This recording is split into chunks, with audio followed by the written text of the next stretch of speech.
2026 July 21 ಮಂಗಳವಾರ ಬಂದಿರುವ ಆಷಾಢ ಶುಕ್ಲಪಕ್ಷ ಅಷ್ಟಮಿ ತಿಥಿಯ ಸಂಪೂರ್ಣ ಮಹತ್ವವನ್ನು ತಿಳಿದುಕೊಳ್ಳೋಣ.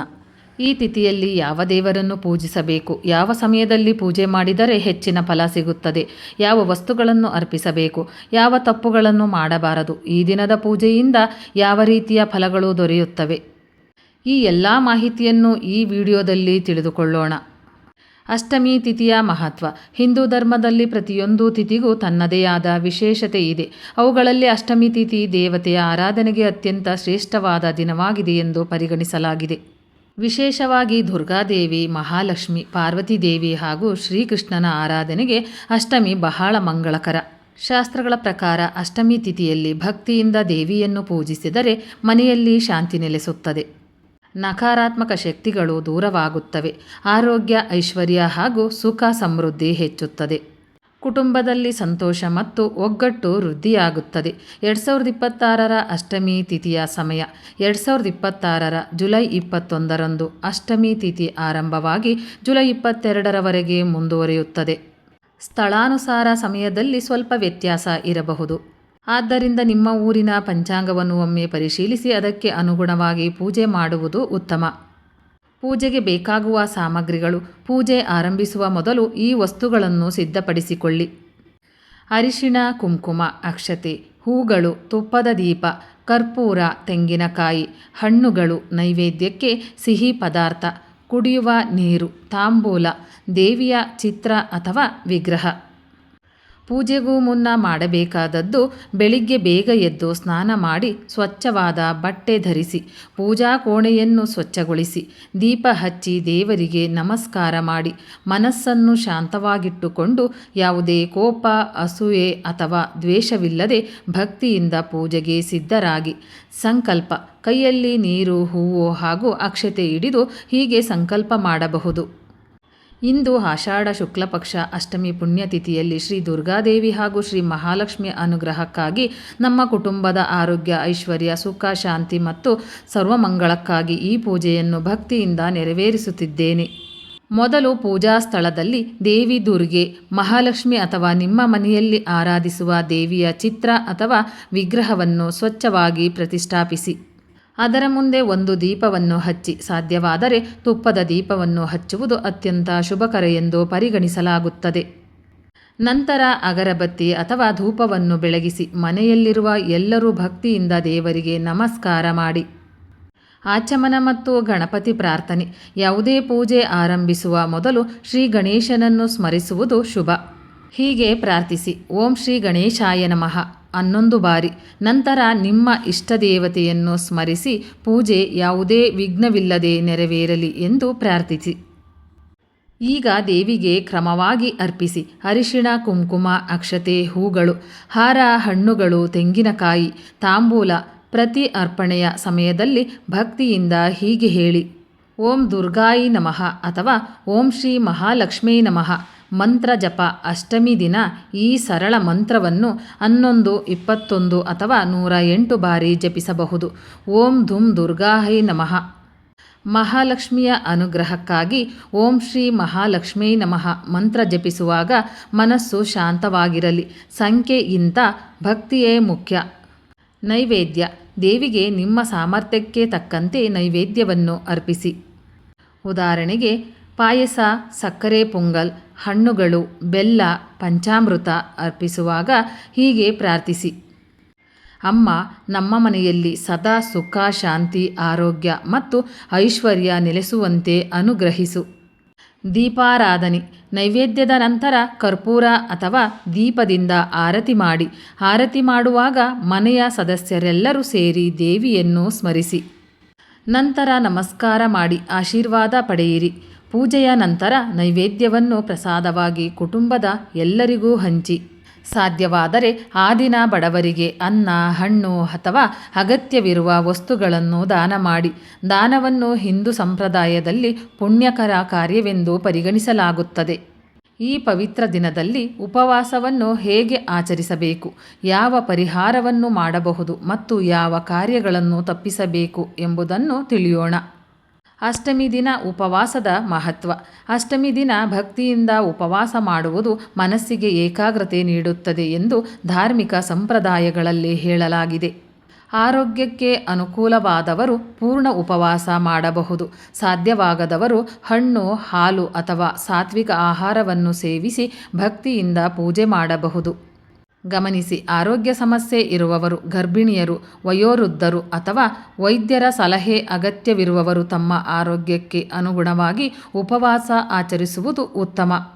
ಅಷ್ಟಮಿ ದಿನ ಮಾಡಬಹುದಾದ ವಿಶೇಷ ಪರಿಹಾರಗಳು. ಈ ದಿನ ಭಕ್ತಿಯಿಂದ ಈ ಕಾರ್ಯಗಳನ್ನು ಮಾಡಬಹುದು. ದೇವಿಯ ಮುಂದೆ ತುಪ್ಪದ ದೀಪ ಹಚ್ಚಿ ಕೆಂಪು ಅಥವಾ ಬಿಳಿ ಹೂಗಳನ್ನು ದೇವಿಗೆ ಅರ್ಪಿಸಿ ದೇವಿಯ ಸ್ತೋತ್ರ ಅಥವಾ ಲಲಿತಾ ಸಹಸ್ರನಾಮ, ದುರ್ಗಾ ಸ್ತೋತ್ರ ಮುಂತಾದ ಪಠಣವನ್ನು ಭಕ್ತಿಯಿಂದ ಮಾಡಬಹುದು. ದಾನ ಧರ್ಮದ ಮಹತ್ವ. ಅಷ್ಟಮಿ ದಿನ ದಾನ ಮಾಡುವುದು ಪುಣ್ಯಕರ ಕಾರ್ಯವೆಂದು ಪರಿಗಣಿಸಲಾಗುತ್ತದೆ. ನಿಮ್ಮ ಸಾಮರ್ಥ್ಯಕ್ಕೆ ತಕ್ಕಂತೆ ಅನ್ನದಾನ, ಹಣ್ಣುಗಳ ದಾನ, ಬಟ್ಟೆ ದಾನ, ಬಡ ಮಕ್ಕಳಿಗೆ ಪುಸ್ತಕ ಅಥವಾ ಅಗತ್ಯ ವಸ್ತುಗಳ ದಾನ ಇವುಗಳನ್ನು ನಿಸ್ವಾರ್ಥ ಭಾವದಿಂದ ಮಾಡಿದರೆ ಅದು ಉತ್ತಮ ಧಾರ್ಮಿಕ ಆಚರಣೆಯಾಗಿದೆ. ಅಷ್ಟಮಿ ದಿನ ಮಾಡಬೇಕಾದ ಕಾರ್ಯಗಳು. ಬೆಳಗ್ಗೆ ಬೇಗ ಎದ್ದು ಸ್ನಾನ ಮಾಡುವುದು, ಮನೆ ಮತ್ತು ಪೂಜಾ ಸ್ಥಳವನ್ನು ಸ್ವಚ್ಛವಾಗಿಡುವುದು, ಹಿರಿಯರ ಆಶೀರ್ವಾದ ಪಡೆಯುವುದು, ಸಾಧ್ಯವಾದಷ್ಟು ಶಾಂತ ಮನಸ್ಸಿನಿಂದ ದೇವರ ನಾಮಸ್ಮರಣೆ ಮಾಡುವುದು, ಪ್ರಸಾದವನ್ನು ಕುಟುಂಬದವರೊಂದಿಗೆ ಹಂಚಿಕೊಳ್ಳುವುದು. ಅಷ್ಟಮಿ ದಿನ ತಪ್ಪಿಸಬೇಕಾದ ಕಾರ್ಯಗಳು. ಈ ದಿನ ಸಾಧ್ಯವಾದಷ್ಟು ಕೋಪ ಮತ್ತು ಜಗಳವನ್ನು ತಪ್ಪಿಸಿ. ಯಾರ ಮನಸ್ಸಿಗೂ ನೋವಾಗುವಂತೆ ಮಾತನಾಡಬೇಡಿ. ಆಹಾರವನ್ನು ವ್ಯರ್ಥ ಮಾಡಬೇಡಿ.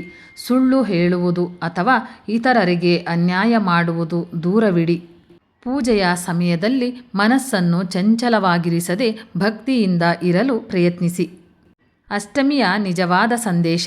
ಅಷ್ಟಮಿ ಎಂದರೆ ಕೇವಲ ಪೂಜೆ ಮಾಡುವ ದಿನವಲ್ಲ, ಅದು ನಮ್ಮ ಮನಸ್ಸಿನಲ್ಲಿ ಭಕ್ತಿ, ದಯೆ, ಕ್ಷಮೆ ಮತ್ತು ಸಕಾರಾತ್ಮಕ ಚಿಂತನೆಗಳನ್ನು ಬೆಳೆಸುವ ಅವಕಾಶವೂ ಹೌದು. ದೇವಿಯ ಕೃಪೆ ಪಡೆಯಲು ಭಕ್ತಿ ಜೊತೆಗೆ ಸತ್ಕಾರ್ಯಗಳೂ ಮುಖ್ಯ. ಅಷ್ಟಮಿ ತಿಥಿಯ ಪೌರಾಣಿಕ ಮಹತ್ವ.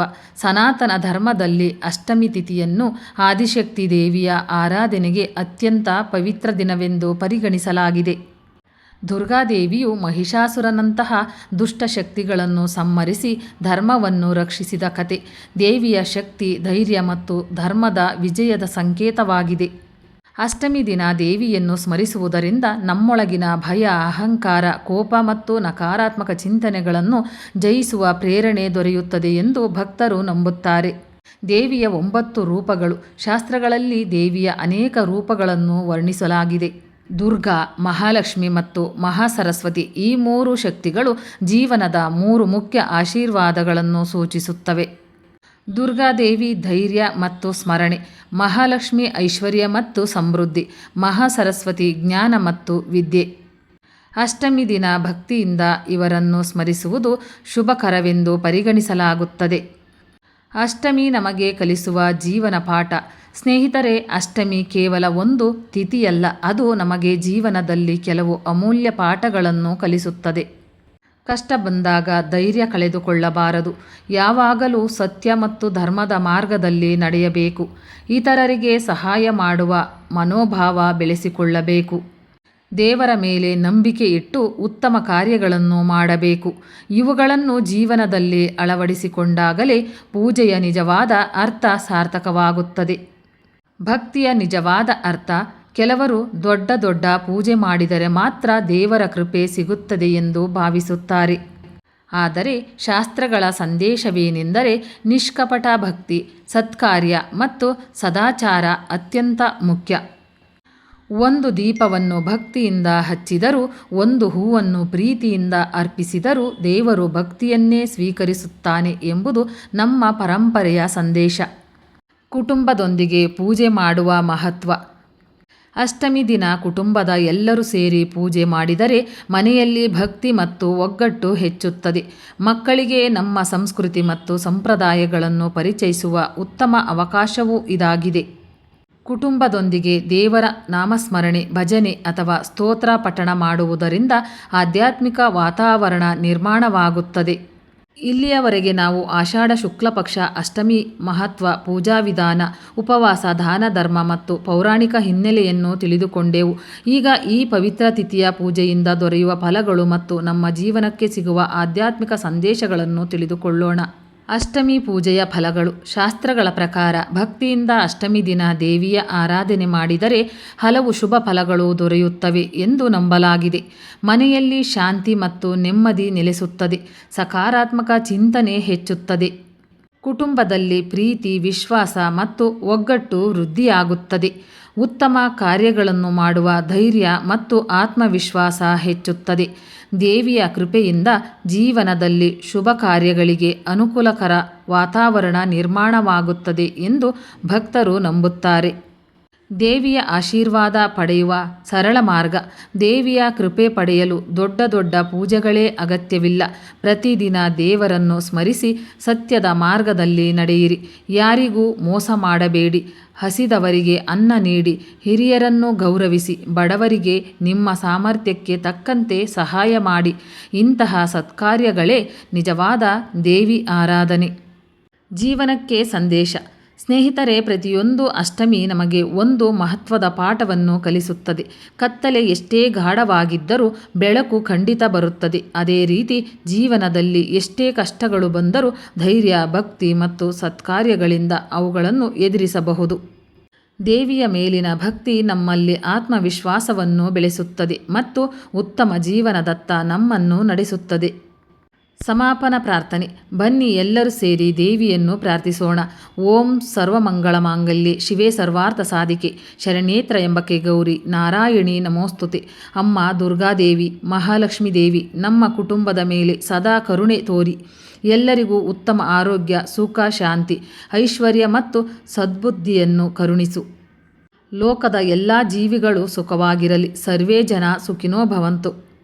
ಸ್ನೇಹಿತರೆ, ಈ ಆಷಾಢ ಶುಕ್ಲ ಪಕ್ಷ ಅಷ್ಟಮಿ ಕುರಿತ ಸಂಪೂರ್ಣ ಮಾಹಿತಿ ನಿಮಗೆ ಉಪಯುಕ್ತವಾಗಿದೆ ಎಂದು ಭಾವಿಸುತ್ತೇನೆ. ಈ ವಿಡಿಯೋ ಇಷ್ಟವಾದರೆ ಲೈಕ್ ಮಾಡಿ, ನಿಮ್ಮ ಕುಟುಂಬ ಮತ್ತು ಸ್ನೇಹಿತರೊಂದಿಗೆ ಶೇರ್ ಮಾಡಿ.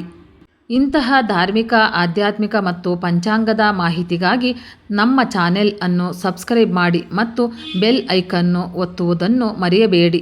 ನಿಮ್ಮ ಅಭಿಪ್ರಾಯವನ್ನು ಕಾಮೆಂಟ್ನಲ್ಲಿ ತಿಳಿಸಿ. ಧನ್ಯವಾದಗಳು. ಜೈ ದುರ್ಗಾಮಾತೆ, ಜೈ ಮಹಾಲಕ್ಷ್ಮಿ.